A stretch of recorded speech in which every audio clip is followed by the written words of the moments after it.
Hey, what's up, everybody? Metal Biker Dude coming at you here. So Carl over at Patreon wants me to watch this interview. I got to address something here because I've gotten these before, and I've had conversations with people that have wanted me to do them that I ended up not doing them, and I'll tell you why. This is a 45-minute interview. This is the equivalent of a full length. So if you guys want me to react to an interview or something oddball or movie or something like that, just keep in mind that it's basically the equivalent of a full length. Okay. So anyway, but we're here, and it's Bizzy Bone talks new music. The whole thing is Bone Thugs, Flow being kidnapped, linking with Biggie, and then Tupac and more. So here we go. Wake that ass up in the morning. The Breakfast Club. Morning, everybody. It's You know what, you guys? I'm gonna leave my DJ headphones off. Angela Yee, Charlemagne the God. We are the Breakfast Club. We got a special guest in the building. Yes, indeed. From Bone Thugs and Harmony, we have Bizzy Bone. Welcome, son. What's good? What's good? Good to be here. Good to be here. Finally. We were just having a conversation about Bone Thugs this morning because we were talking about all of these lists that everybody is making and how people come up with these lists, but it could be a regional thing. Right. And we were talking about Bone Thugs. What you were saying, you? I was saying in the Midwest, Bone Thugs and Harmony, people would say that was the best group of all time. But I was saying in New York, growing up, like we had Wu-Tang, there's all these different groups, and how regionally when we were coming up, depending on where you live, you looked at things differently. Yeah, I can agree with that. I can agree with that. You know, personally, it's like when you're in a group, you can't really put yourself in no category of being number one on any kind of lyrical list, or you kind of neglecting your boys. So I think when they talking about that, I think they talking about just like really solo artists, to be honest with you, because nobody want to say Meth is better than the Riz or any of that, you know what I mean? Because it seemed conflicting. So it's going to always, you know, they ain't going to mention Bone in those kind of situations. And you guys have been out since 1994. Like, that's when the first album dropped. So we got to put that in perspective, too. That's what, almost 25 years ago. Yeah, about 26. And then God Biggie put a lot of people on to Bone when he did the Bone and Biggie record. Because a lot of time people heard of him and they heard the songs. I'm not going to say that. But for a lot Bone was big before that. Yeah. They were. East Coast, though, they started accepting us. You know, East Coast, it used to be, I don't know how it is now, but was the hardest place to make it and do anything. East Coast protect hip-hop with an iron sword. Back in the day, yeah. Yeah, like, and still to this day, it's just like how Cardi and they get behind their artists despite what's going on down south. Once New York is a monster within itself. Once the whole city behind you, cannot lose, man. Just energy alone, you just can't lose. Do y'all remember getting that call from Biggie? I was saying that. How was hooking up with Big? Huh? Tell us about that call when Big called him, reached out. Oh, yeah. Well, I think Big was like, he thought we loved Pac so much that we didn't, like, that we wasn't going to be on his vibe. Like, yo, we're going to take a side. Yeah, because everybody was taking sides. Right. You know what I mean? Crazy part about it is we in the studio with the people from the south side of the dude that actually did it. And they kept telling us, they was like, dude, the dude is in the hood drinking Hennessy right now. Y'all don't need to bring guns in the studio or none of that and be all self-conscious. It ain't no conspiracy. The dude is getting drunk right now. He's doing what you're doing. You smoking weed, you drinking, same thing he doing. Dude? I believe it was Orlando. Orlando, The gentleman was talking about. Rest in peace to Big Man, one of Eazy's security, because, you know, Eazy was from South Side as well. So, you know, they stuck around after Eazy died and, you know, just kept an eye on us and stuff, make sure we was all right or whatnot. BG and everybody else, you know, Nutty Block and all the rest of them. So, Was there backlash from doing that song after that, where people like, you know, that's not cool that you did a song with Biggie at that time? Nah, nobody was nitpicking back then. You know, as before social media really took place and clout chasing and screaming at the camera all fast and getting views and all that other stuff, you know. So it was before. No, everybody gave us love and respected us for kind of bringing it together, because after they died, it was like a calmness over hip-hop. It was just like they got what do they call it? They flowers? No, they call it something else, Charlamagne. They call it, you know, like conspiracy bullshit. They blood or they got their ounce of blood or something like that. You know how the sayings they got.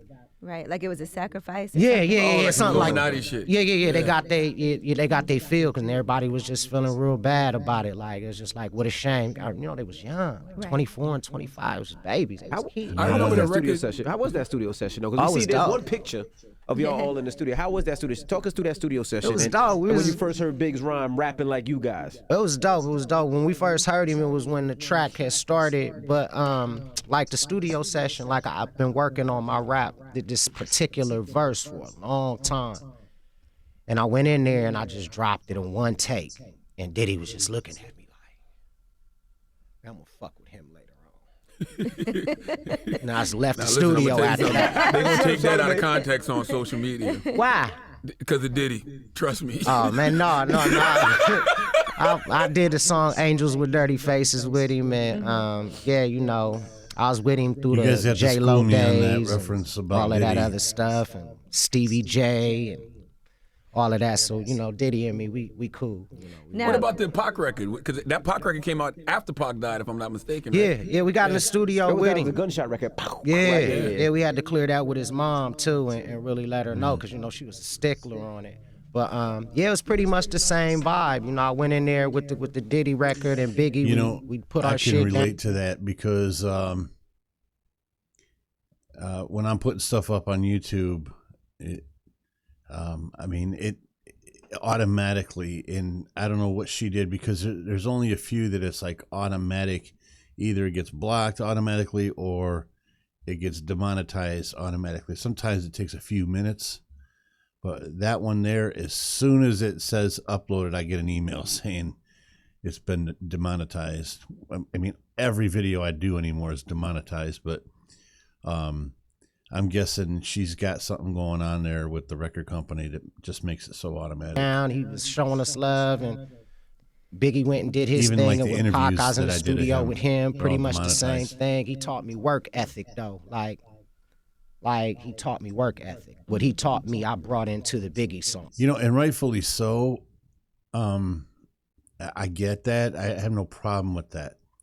But I'm just curious how she pulled that off, because like his prison interviews that I did, and any interview that has Pac in it, I don't know how she can copyright that. That always blew my mind. But Like get in there and get out quick, you know. But yeah, man, it was all memorable. You really didn't know what was gonna happen, but I told him I felt something bad. I said, "Hey, yo, if you ever need somewhere to hide, I got you." You said that the Pac? Yes, I did. Wow. Yeah, I just felt like something was gonna happen to him. You Was know it because of all of the shit he was stirring up, or? Yes, his energy was. He had that energy about him. When he walked into a room, it's like it's gonna be some gunfire. Like he was very, very animated, and energetic, and young too. He's smart, but you know it's before he got that calm down period. You know when you first, you know when you're young, you wild man. You know what I'm saying? Fighting and shit and all that other shit. And then when you get a little bit older, you calm the fuck down. You know what I mean? So he wasn't there yet. And he was fresh out of jail, so he probably was still a little institutionalized. Probably, yeah. Good dude, both of them. Probably Great dudes, nothing. man. The Mount Rushmores. I call them the Mount Rushmores of hip hop. Who's your other two? Well, Big, Pac, and Easy, of course. And you know, it just fluctuates from L, Jam J, and all the people that I met, Pun, and all the people we work with. You know, so it kind of fluctuates with them, but mainly just them three. But yeah. Now let's talk about you as a teenager, because hooking up with Bone Thugs in high school, right? Was that a hookup where we all rap, we about to form a group, or was that just a friendship thing at first? Yeah, it was like a group thing. It was like some Temptations type stuff. We all was into music. We was all dirt broke, dirt poor. I can Everybody see on that. drugs. I was selling dope in the dope house for my sisters at like 14 years old, and that's how I met Lazy.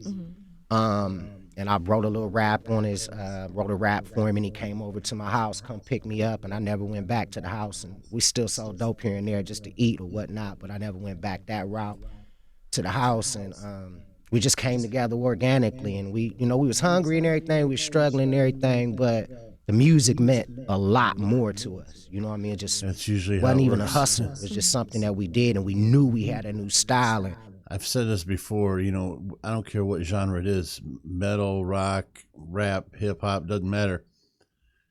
The first album is almost always the best, and a big part of that reason is because you're hungry and you're fine tuning every little piece of it, and not to mention you don't have a record company breathing down your neck at that point, you know. So yeah, that first album is always usually your best work.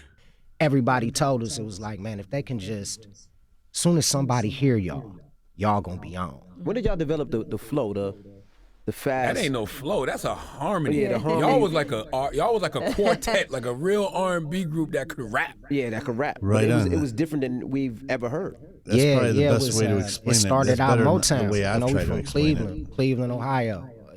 It's that Midwest vibe. It's all Motown. Shout out 216, man. Everybody harmonizes, you know, and it just formed from there. You know, I started out singing, you know, before rap even came into existence. You know, I was singing first, so, and I believe a couple of my other boys was as well, and it just took off. You know what I mean? Like, I like to say it happened organically, but I know, you know, the universe put everything together.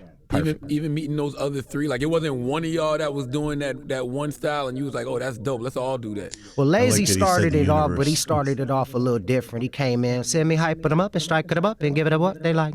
Man, letting them know they got the flow, and he was using that, and then Crazy Bone went to jail, and he heard one line from Big Daddy Kane, and while he was in jail for shooting Wishbone.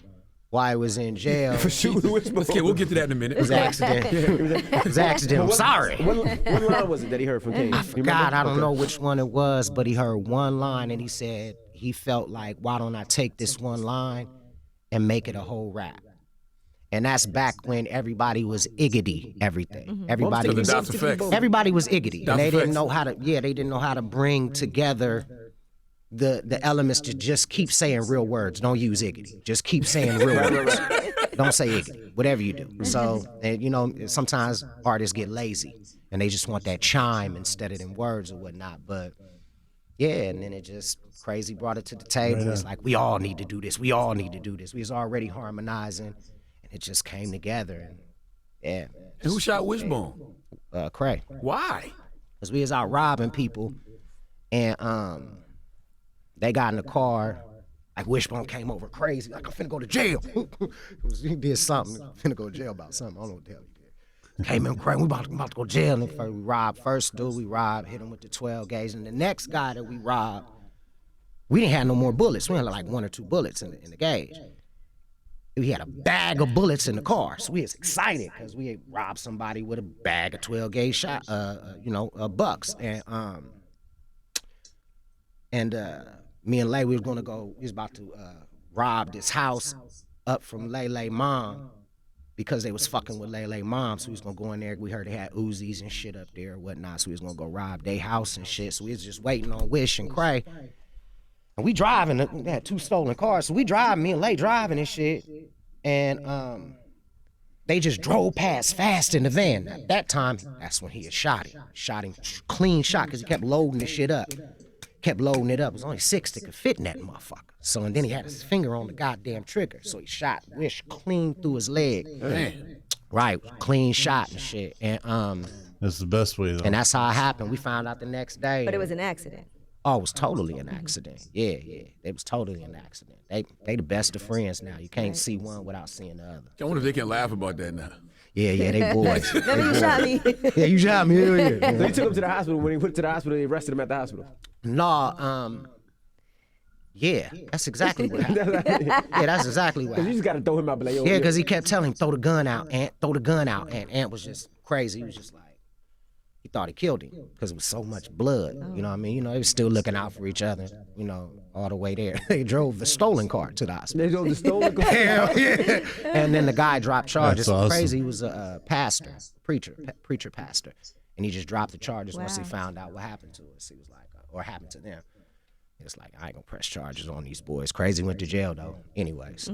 What's your relationship like with the group now? Because I know back in '03 there was a statement that you wasn't a part of the group, but then I think y'all reconciled. Like, what's the I was relationship? beefing with Ruthless Records, and they was cool with it. They was cool with the label, and I just wasn't cool with the label, you know. And that's where we kind of started separating. Business came into play. You know, I was still young. I was still like, fuck that. We need our masters. Fuck her. Fuck this place. Let's shoot this bitch up.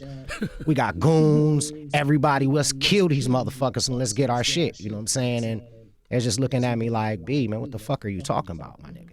You know, this is our dream. You know what I'm saying? Like, fuck them masters. You know what I'm saying? Fuck them points. Fuck them percentages. We Let's got a keep little money. working. We ain't never had no money before. And I had kids. You know, I had like 3 children. Everybody in my ear like, nigga, you need to be getting your masters. Nigga, you need to be doing this. Nigga, you need to be owning this. And You was right though. yeah, at the end of the day. But I'm grateful that, you know, that at what they did because, you know, right now Ruthless Records, although they may not be putting out new records, the missus she out there killing shit. Like, I'm good. Like, she is killing Did shit. you get your masters back or no? No, just we got our points, our percentages, and stuff like that. You know, we got a portion of it.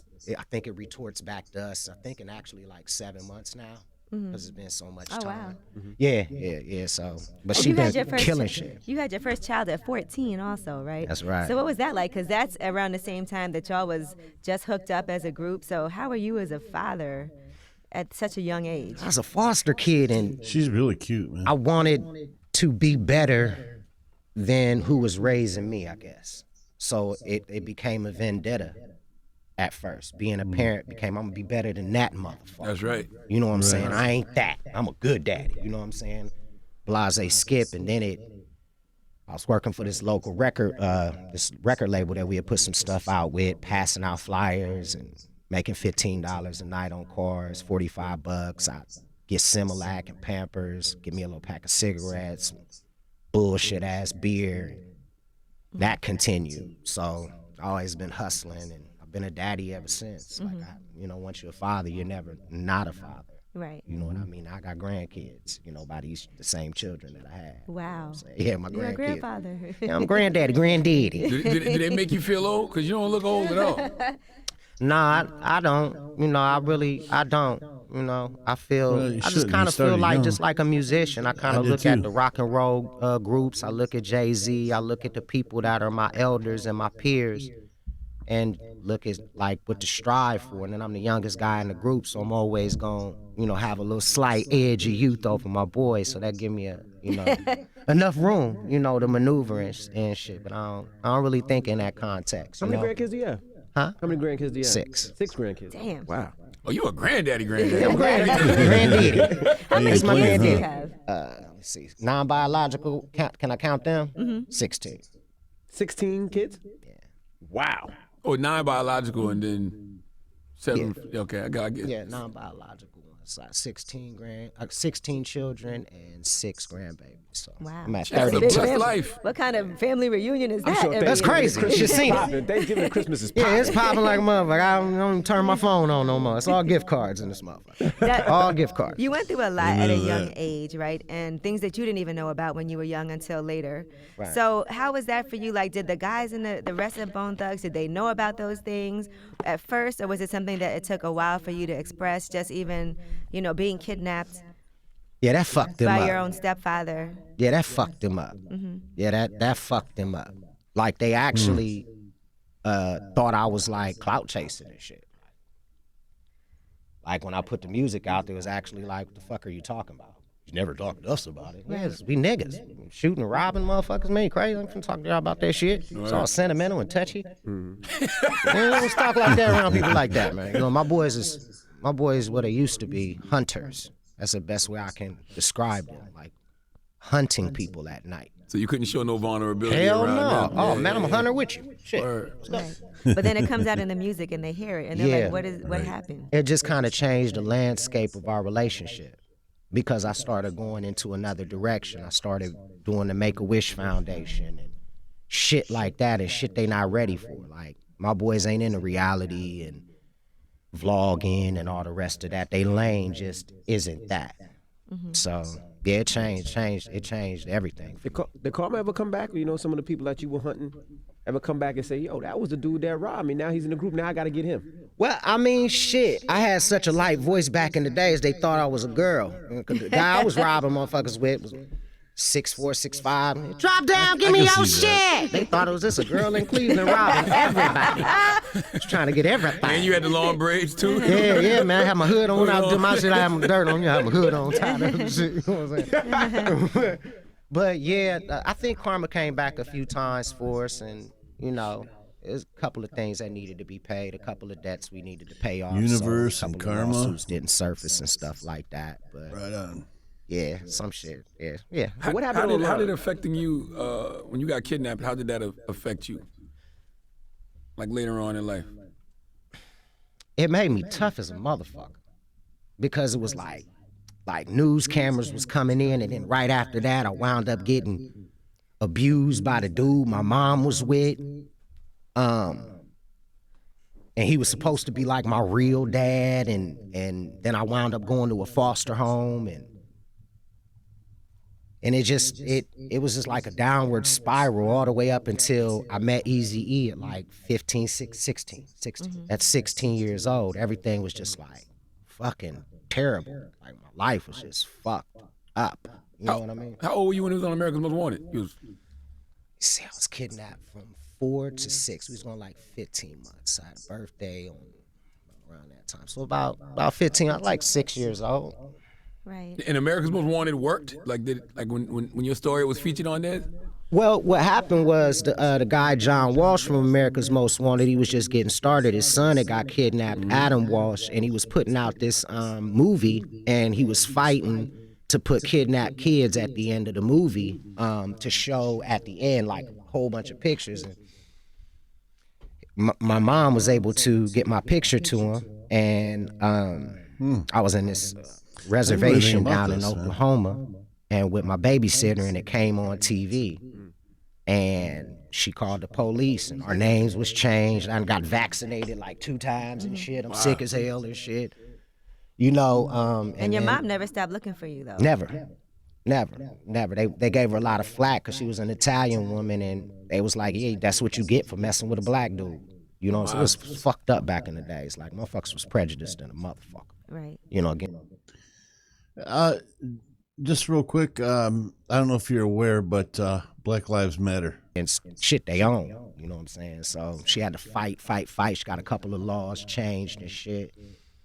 And yeah, but she never stopped. Never ever stopped. Do you remember being reunited? Because you thought your mom was dead. Yeah, I remember. Yeah, I remember being reunited. She sold all the rights to NBC, I think, for about 10 years. We got the rights back a while ago. The rights for what? The movie. The The whole movie. story. Oh wow. And came to pick me up in the jet. And my first experience on a plane. You know what I'm saying? Even when every time I get on a plane, I think about my mom and shit. Like, you know what I'm saying? Like that's when I started singing for her, because I miss my mom. And we'd be in a van, and I would hear some music, and I would just. That was where my love came from. You know what I'm saying? That had to be emotional as fuck. Like to be kidnapped and reunite with your mom. Well, Yeah, that their shit music that was big, because we had very thought she had emotional. died. You know what I mean? And I'm We guessing told she that had plays passed a big away. part She of had it. died. You know Don't what I worry mean? about it. We moving on with life. You know what I mean? We moving on. But Did you have any Stockholm syndrome? You know how some kids get kidnapped, but they sympathize with the person because it was, he was your stepfather, right? Or well, no, I your found boyfriend? out later on that he happened to be my real pop. Oh. And my mom told me she didn't want to tell me just because of the whole situation. And, you know, this is before DNA and genes and things. She was more or less like, if I keep you away from this, then none of his characteristics will fall on you. You know what I mean? But yeah, now, after she had told me, I was 39 years old when she had told me it. So, Wow. you know, it took me back for a second, but I happen to be, you know, in a great relationship. You know what I mean? Somebody that's solid, that I know love me, you know, so. Did you speak to him after that? No, I basically I buried him, but cause I knew he was my sister's father, and I buried him for my sister. I wonder why he did that. Why he felt the need to do that. I mean, he knew you was his real son. Yeah, well, he didn't know that either. Oh, he didn't know You know that? what I mean? I Oh, think wow. it was mostly to hurt my mom, and you know, back then you could beat a motherfucker up. It don't matter if you was black or white. You know, this pre-OJ. You know, you could beat the shit out of a motherfucker and then just wheel him into the motherfucking doctor and say, "Fix her, I broke her." Damn. And that actually happened to my mom. It was like, fix her, I broke her. You know what I mean? And you know, my mom, she got a lot of mouth. You know what I mean? She like the female Tupac. She is not gonna shut up. And you said before OJ, so Let me after tell you OJ, that's when they something, shut man. all that shit. You know, Italian women, they are some alphas, man. They are serious alphas. Oh, you already know after OJ, that's when this shit really hit the fan. Like, I noticed that shit. It's the first call. I don't give a fuck if you did anything or not. You're going to jail, motherfucker. Flat out. What are you gonna do? Are you gonna do a movie with the rights? Oh, yeah, definitely. I finished writing it. I had a meeting with Heartbeat Productions with the president up there, Mr. Chang. And he told me like a year and a half ago, he said, well, Mr. Hart isn't going to be doing anything as far as drama. He said he's focused on comedy right now. So I just been biding my time because I really want to work with somebody that can get my vision. Oh, yeah. And you know, Absolutely, it's a story. You know, yeah, I want what's that guy's name? Don Lemon to play Brian Gumble. I want Mila Kunis to play my mom. You know what I'm saying? What So, up, Don? You got it yeah, already. man. Why don't you write a Go. book Oh, yeah, I got first? it. Well, Because when you like that's always a good starting point to a Mila movie. Kunis. Well, I wanted to write the screenplay because people kept knocking on my door about the Bone movie, and my guys just ain't really, that ain't where they at right now. They like, we still creating it, and I knew that was a story to tell, so it kind of came out in the script first, Charlamagne, and you know, I think it'll manifest and evolve into About that. 20 people about to hit you up right after this. Oh, hell yeah, I'm ready. It's a great thing. Now let me ask you this: you think it's a different day That and would be age now cool, as man. far as expressing Somebody your should hit 'em up on emotion that. as an artist and as a man? Because back then it was hard for you to discuss things, right? To even talk about your whole kidnapped. You've discussed how you were actually molested too as a child by a man. And I feel like today people are more open about those things. You think it was hard? Wow, he admitted that. He admitted that. Props to Bizzy, man. Most people won't go there. Harder back then to discuss than it is now, and people are more Yeah, sympathetic. you need a little bit more courage. You need more courage back then. Now everything is so feminized that it isn't a big deal, and that could be a good thing or a bad thing. It just depends on how you look at it. You know, it's a more of a lighter side, not only to hip hop, but society in general. Everything ain't taboo. You know what I'm saying? They got the LGBTQ community, and they got their own gang. You know what I mean? So whatever you come out with that has anything to do with that particular issue, You'll have support. oh hell yeah. Because I remember you went at Wendy Williams at one point. Oh yeah, she was tripping. What It's she before do? she became Oprah Part 2. What did she say? What did she do? She was like, oh man, you up here, you on cocaine? I'm like, baby, I don't do no goddamn cocaine. What are you talking about? I'm on probation right now. And then she was like, well, did your father, and well, did he stick his fingers in your butt? And I was looking at her like, what the fuck is wrong with this motherfucker? But I played it cool, you know, and kept my composure, stayed classy with it. What year was And this? she apologized on air right after. She was like, I feel so bad. That's because I ain't act like no asshole when I was up there. I know how to conduct myself. You know Like she what was I'm trying to get a reaction to have a moment.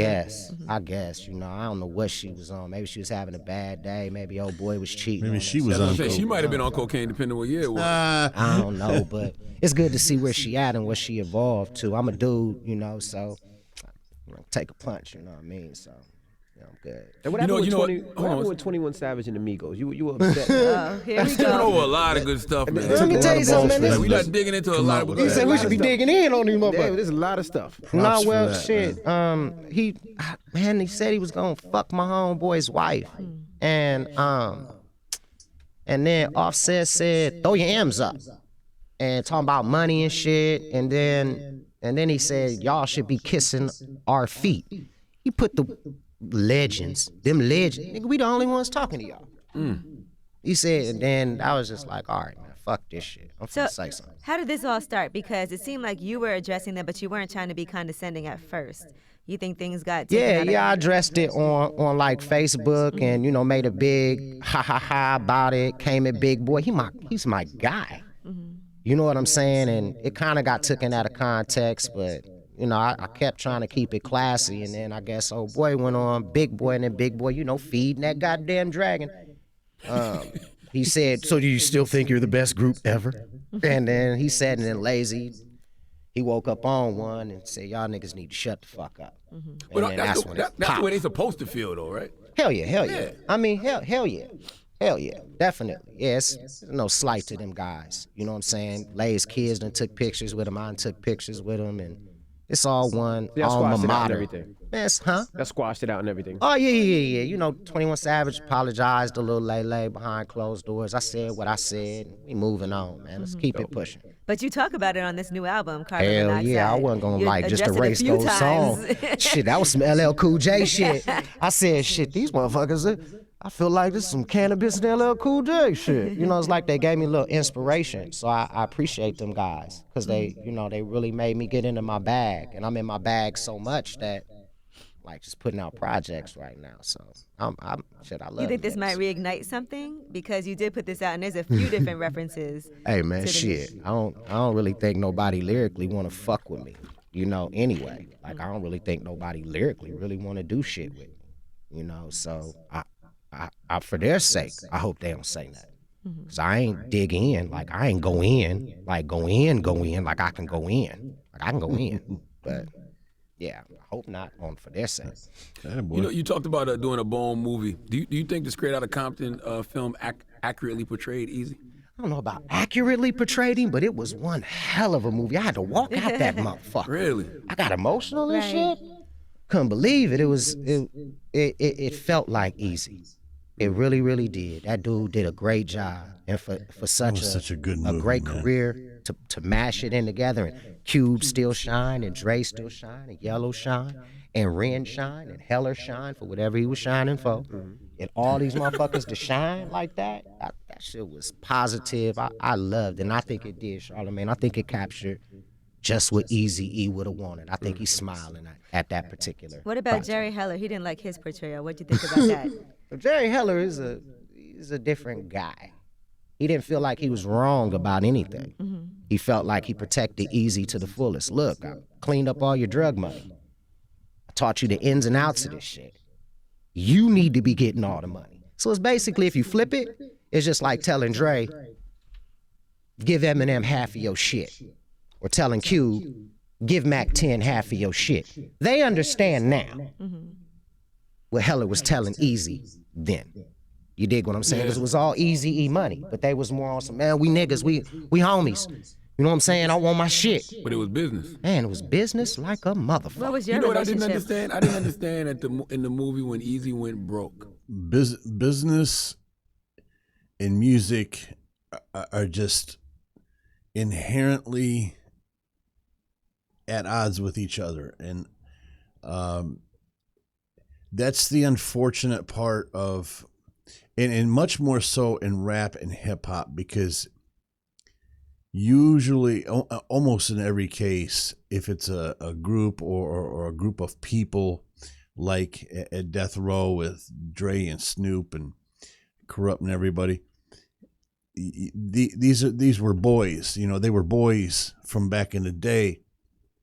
Whereas like with rock and roll and country, sometimes these bands are put together from a producer.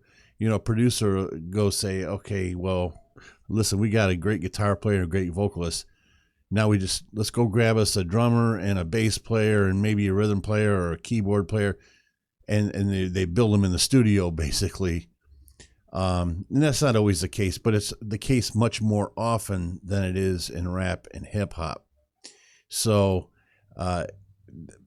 when it comes to business, and it's better off that way, where you really don't know each other, so you can, you know, make sure you can procure what belongs to you, versus having to worry about how am I going to hurt his feelings, and, you know, who's contributing more and all of that stuff. And I was like, Man, that was bullshit. As I said, he had MC Ren, he had y'all. I'm like, how was Eazy broke? His money probably was a little funny, but that was some bullshit. I think they was trying to cram in when he had a bad time in the wrong timeline. I think it happened, but they put that motherfucker in the wrong place just because they had to fit everything in that motherfucker. And how did you meet Eazy-E? How did the group meet Eazy-E? How did he sign y'all? We never got to that. Oh, he took one-way bus tickets to L.A. Curious. We walked to Tone Loke's house. He couldn't really do nothing for us. You know, he didn't have Y'all the know Tone Loc, or juice. y'all just Tone knocked up Loc? his crib? Somebody told us he lived over here. So Y'all all just went to his house? all four of us walked over to Tone Loc's How house, long- knocked on his door. He opened up the door I like, know what he you was niggas like, want? How long Everybody after got- Wild Thing was that? Oh, it was a minute. It was a minute. But he was still making money. I think he had just done the Ace Ventura thing, Okay. I think. Because, like, that came out around 94 or some shit Right. like that. And Y'all just pulled up at his crib. What's just up? pulled up, walked up to his crib, walking through enemy hoods and shit. We looked so goddamn crazy. We got on the Michigan Jets, Chicago Bulls. We looked like every gang in that motherfucker. Okay. Yeah, you know, so when we walked up, we did music from the Art of War, from our third release. And he was just like, y'all boys are dope. Ain't nothing I can do. I can't do anything. So then we got a link up with Eazy-E. Wow. And he called us on our phone. I said, Cray, this is him. Say your shit. And so Cray said his shit. He was like, I want to hear you rap too, man. So I said my little shit. He was like, all right, I'm going to give y'all a call and I'm coming to pick y'all up. Like, cool. And then the people we was staying with locked their phone in the room. You know how the devil is. He gonna always, nah, y'all ain't finna do shit. You know what I'm saying? And she left the whole day. Phone ringing in the room. I wanted to kick that motherfucking door in. But we all in L.A. It's like 9 of us in that motherfucker. And she feeding us and shit. Right. You know, she on her mama shit. She on her mama bear shit. But you're not Holy going shit, in the bedroom where that phone is. That they door is finna locked. lead the fold type vibe, I guess, you know, in retrospect. And then on the box, you guys remember the box? Yeah. Yeah, hell Okay, yeah, so talking about the book. We were box. just talking about the box, how Hells you yeah. could pay for videos. Eazy-E appeared when like 10 minutes after she came home. We was mad as shit. Couldn't say anything. So Eazy-E appeared on the box, performing in Cleveland. Eazy-E. All the greatest hits at Levert's. Rustled up enough money to get back to Cleveland, get the bus tickets, and rest is history. We got to the back. We was like, we the guys you was da-da-da-da-da-da. And then Lazy got to say his shit. And he said the one I was saying, say we hyping them up and striking them up. We giving them what they like. I'm letting them know, da-da-da-da-da-da-da-da, whatever. And he was like, yeah, y'all come back here. And man, we scared to fly. So he sent us back on the bus. 3 more days back. To the West Coast? Hell yeah, and it was on. You're not still scared to Question. fly now, right? Huh? You're not still scared to fly Oh, now? no. Okay. It ain't my most favorite thing in the He just world to flew to do, New but York. yeah, it ain't my most favorite thing in the world to do, but shit, got to do it. What do you think about all the conspiracy theories surrounding Eazy-E's death? Like, you know, I remember there was a thing about, that he was, they stuck him with a needle and all kind of stuff. Remember, and straight out of Compton, it seemed like when they had jumped him, that it seemed like they was implying something like that too when he had got jumped. Because it was just, you know, that dark ass music and shit. And then I like what my guy Kid Frost said. He said he used to go to an acupuncturist and it could have came from there because none of the, pardon my SWAT, well, I don't have to say bitches. None of the women that he fucked, I shouldn't have said fuck, yeah. But none of the women that he was with, ain't nobody got shit. Everybody chilling, kids clean, Right.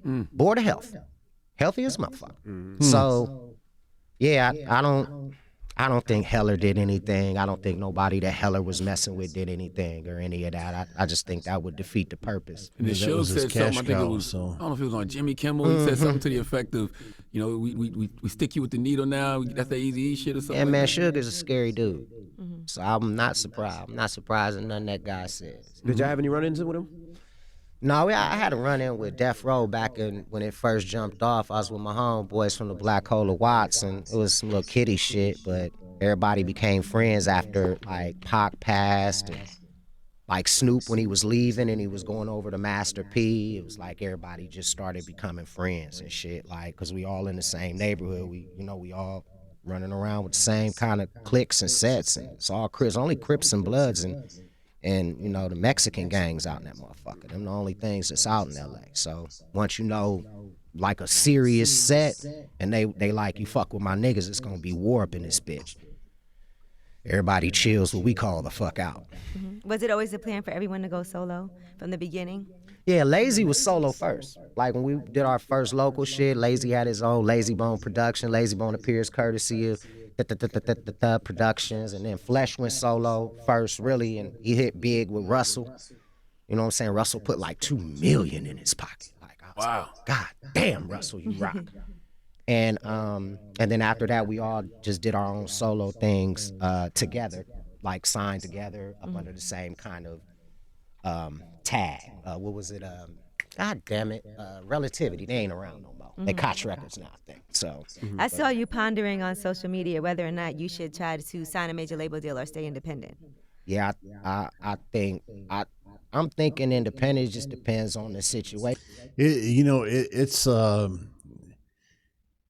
we're at a weird time with the music business, and absolutely, you got to consider going independent. Absolutely, you What do. they talking about? I'm gonna take the meeting. Like I ain't gonna look at them like they ain't shit. I'm here in New York. I might as well get as much business as I can. I'm probably gonna stay independent because it's a lot better. I could do what I want when I want.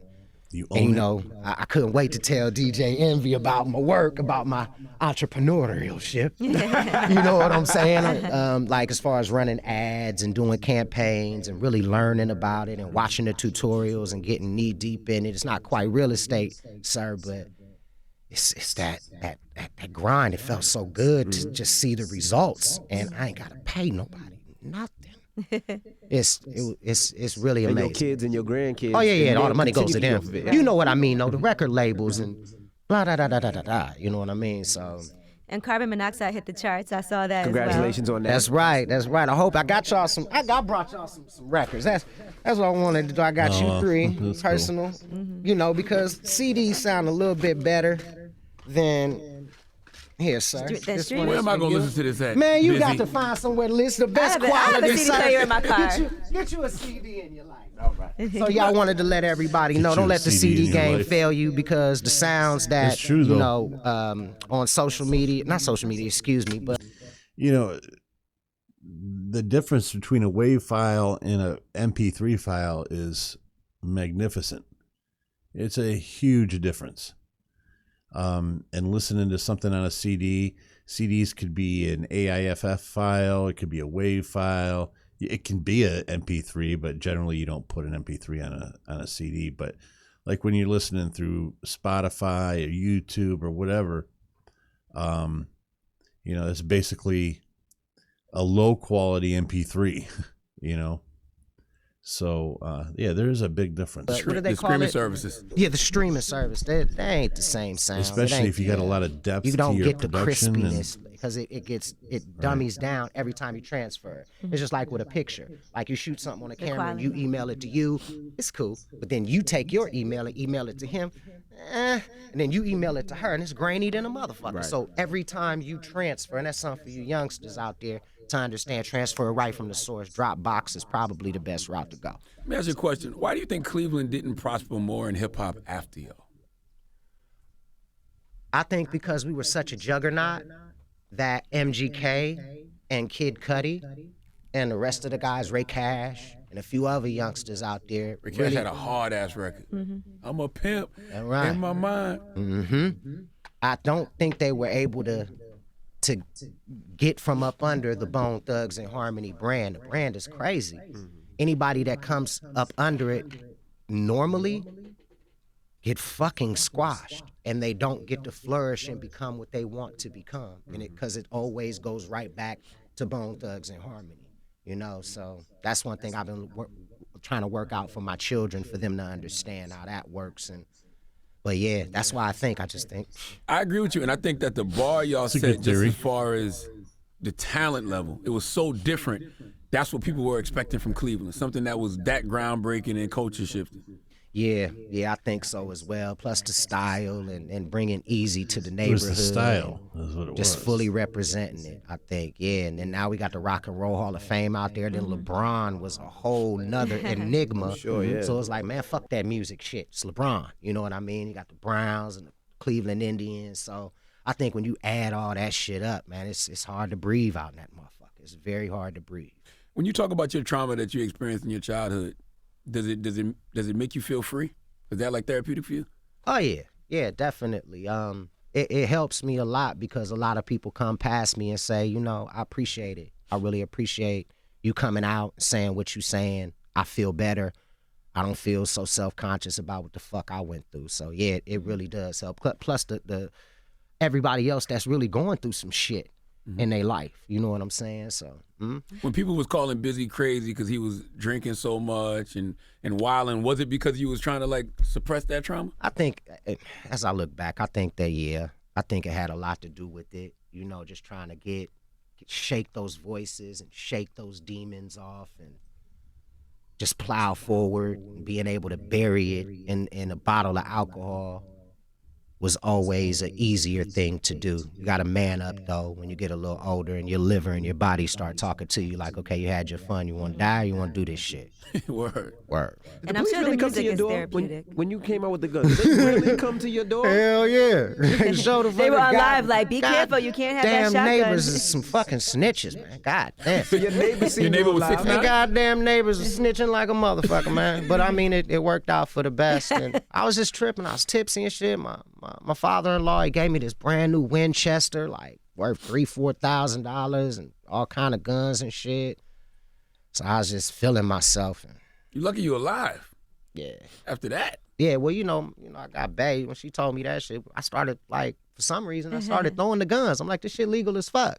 You know, you from the neighborhood, man, anytime the police come around, we running. throwing the guns out We the window. running. We are throwing the guns. We throwing everything. The weed, that's legal. Everything legal. I'm throwing everything out. But, yeah, shit was one of them days. I want to go back to when you was talking about Ruthless. Would the label, would you have had those same problems if Easy was alive? Because it would have been the same contract, right? I think we would have. I think that I seen some real shifty shit, but I'm not gonna shit on my mans because he not here. But yeah, to make a long story short, I think it would have been some shit. Mm-hmm. Yeah. Would you have been upset? Because you know, like once again, it's just business. Yeah, I mean, I didn't. Well, see, I was in a different place because I was too young to sign anyway. Mm-hmm. So I was kind of okay and free, but what I was Didn't seeing think was about like that. what my boys had gotten themselves into. Like, oh shit. And then it kind of, he died so fast, I couldn't really say shit. And then, Tamika came into the picture, and that's when everything hit the fan. Right. Did it make it hard for labels to sign you because they were like, he's not showing up for shows and they don't really understand why? Yeah, he's not yeah. reliable. He's kicked out of the group, then he's back in the group. Right. It made it very, very difficult, and I think that, it could have been ways to avoid it, but when you're young and you're being told what to say to the media and you want to, kind of keep your boys safe. There's a lot of shit I could say, but that's family business. You know what I'm saying? You don't want to air nothing out and fuck up your boy's brand or fuck up what people feel about your crew. So you got to be like, just take that shit. You know what I'm saying? Would you tell it in a movie? Huh? Would you tell the real story ever in a movie? Hell yeah, yes. Hell yeah. But of course, I want to protect the integrity of the brand as well. Mm-hmm. So some things, It's important. because we're such of a family, I'm going to guard my boys and shit. Like, I don't give a fuck. I love you anyway. So some shit I ain't going to. Well, Carbon Monoxide is out right now. Yes, sir. And they can pick it up on all streaming services or purchase it at a store. Well, they can purchase it on www.iambuzzybone.com because I'm doing everything independent right now. So yeah, definitely, and it's doing really, really well, really, really well. I got my son on there, YBL Sinatra. I got my niece on there, Ajane, and my boy Blaze. Big shout out to Blaze. Wait a minute. Big shout out to Blaze. Nothing but love, and it's a great record from the beginning to the end. Can I ask you one favor? A lot of kids might not know who Bizzy Bone is and the style and some of the stuff that you guys have done. Do you have a 16 for them right now where they can understand what Bizzy Bone is? Yeah, it might not be 16. But go. I mean, whatever you need to do. I bet he beguiled them eyes, realized digging in the vigor with my niggas in the middle with my newborn style, the foul sinning beginning. In venom with the enter the mental, the ghetto, religion, belligerent vision. We back from prison, but don't nobody feeling but the millions around the globe. And the mission was money was gold, but he was nutty with money because he was out of the gully with nothing but ugly souls. Bloody with gutsy trust, no one will touch me. What, wasn't it rough enough? Gun up in lust, but I just corrupt. I don't even erupt. Creep on the come up, what up? Trapped in a rapture, the trumpets pumping, tell him it's something. Snatcher, we out in the pasture, tattered like cattle, and medallions, diamonds, and a gallows, ghetto-ish bastards. Wow. Faster than the average asses in the shadows out in the battlefield. How the hell do you breathe? Goodness gracious. Gotta pick your Amazing. places. Did Big have to punch himself in, or he did it?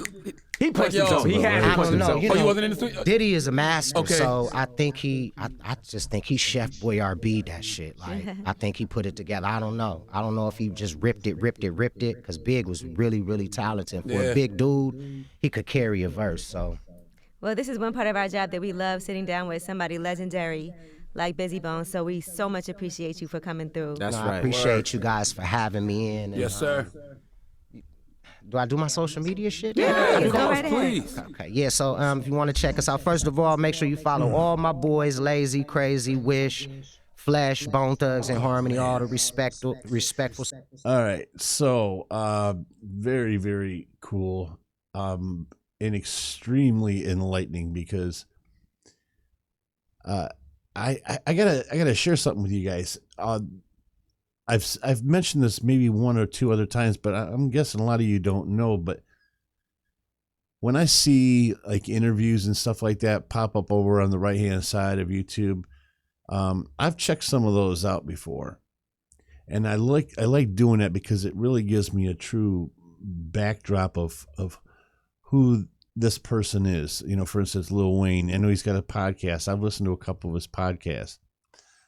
In generally when he's got a guest on, and it really just kind of helps me get a better foundation for who that person is, and this was no exception. And I'll even take it a step further. This is one of the more enlightening ones that I've found. Very, very cool. You know, and I wanted to point something out too, something that he said. You know, they were talking about streaming, or you could go to I Am Bizzy Bones. You know, you guys listening to something on Spotify, these guys get pennies, literally pennies, on a play, and it's just terrible. It's just terrible the way this is set up for the artists. And that is why I'm so thankful for Patreon, because Patreon allows this channel to keep thriving. Okay. It allows me, you know, the more Patreon thrives, the more time I can justify dedicating to it. And, you know, you guys basically have me for the entire weekends. You know that. And so I don't have a problem at all with not getting any monetization whatsoever from these videos that we do when I post them on YouTube. Because the money should go to the artist. But I would like to challenge some of you guys, and I'm going to accept the challenge myself. And that is when the opportunity arises for you to go ahead and purchase a CD, or even if you purchase the album online, but purchase a downloaded version instead of using Spotify all the time. I've started doing that. I've started using Spotify a lot, and you know, after you hear something like this, you know, as big as Bone Thugs are, you know, they're not the richest group in the world. You know, they're not Jay-Z, they're not Lil Wayne, they're not M, they're not Dre. So, you know, I'm sure that they would benefit greatly. They would be a perfect example of somebody that would benefit greatly from a sale of a CD or a sale of an MP3 download versus using Spotify, you know. So at any rate, I just thought I'd throw that out there. I think it's important that people know that, because not everybody knows that. You know, these artists really make no money on Spotify or iHeartRadio or Pandora. They make pretty much no money from that stuff. So just wanted to make sure that everybody was aware of that. This was a really, really good interview, very enlightening, and I really enjoy spending time doing this. And like I said, I do this in my free time quite a bit, actually. Not just rap and hip hop. I do it with heavy metal and rock and stuff like that too. But it's so much. It's so nice to get to know the artists that you really like, and I really love Bone Thugs. And it's just really nice to get to know them on a personal level. And these are the mediums to where you can do that. It's not like you can reach out and say, "Hey, Bone Thugs, you want to go grab a beer?" You know, it's not going to happen. So this is how you get to know them on a little bit more of a personal level. So anyway, all right, Carl, thank you, brother. Appreciate it, and hope you guys enjoyed it yourself. Metal Biker Dude, peace.